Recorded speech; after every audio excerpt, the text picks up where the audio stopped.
Hi all, welcome to Blasters arena. ISL അപ്ഡേറ്റ്സിൻ്റെ 21ാമത്തെ എപ്പിസോഡിലാണ് നമ്മളിപ്പോൾ ഉള്ളത്. ഒന്ന് രണ്ട് അപ്ഡേറ്റുകൾ നമുക്ക് ലഭിച്ചിട്ടുണ്ട്, അത് പരിശോധിക്കാം.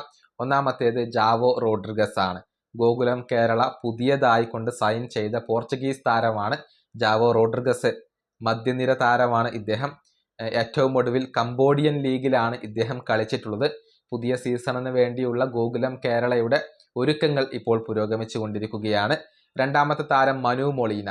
ഈ താരത്തെ ഒഡീഷ FC സ്വന്തമാക്കുകയാണ്.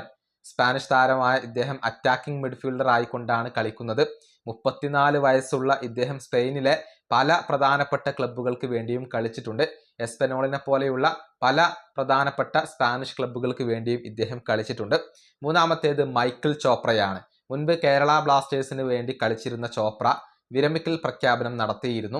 എന്നാൽ അത് പിൻവലിച്ചുകൊണ്ട് അദ്ദേഹം ഇപ്പോൾ വീണ്ടും ഫുട്ബോളിലേക്ക് തിരിച്ചെത്തിയിട്ടുണ്ട്. 42 വയസ്സുള്ള ഈ താരം വെൽഷിലെ സെക്കൻഡ് ഡിവിഷൻ ക്ലബ്ബായ ബ്ലൂബേർഡ്സിന് വേണ്ടിയാണ് ഇനി കളിക്കുക. ഇനി നാലാമത്തെ താരം റോബ്സൺ റോബീഞ്ഞോ. ഇദ്ദേഹത്തെ സ്വന്തമാക്കാൻ വേണ്ടി മുംബൈ സിറ്റി ശ്രമിച്ചിരുന്നുവെങ്കിലും അത് ഫലം കണ്ടിരുന്നില്ല. ഇദ്ദേഹത്തെ ഒഴിവാക്കാൻ മോഹൻ ബഗാൻ തയ്യാറായി കഴിഞ്ഞിട്ടുണ്ട്.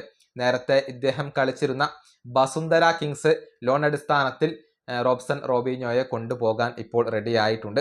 അഞ്ചാമത്തേത് മലയാളി താരമായ PV വിഷ്ണുവുമായി ബന്ധപ്പെട്ട അപ്ഡേറ്റ് ആണ്. അദ്ദേഹം ഇപ്പോൾ പരിക്കിന്റെ പിടിയിലാണ്. ഡ്യൂറന്റ് കപ്പിന്റെ സെമി ഫൈനൽ മത്സരം അദ്ദേഹത്തിന് നഷ്ടമാകും എന്നുള്ളത് ഇപ്പോൾ ഉറപ്പായി കഴിഞ്ഞിട്ടുണ്ട്.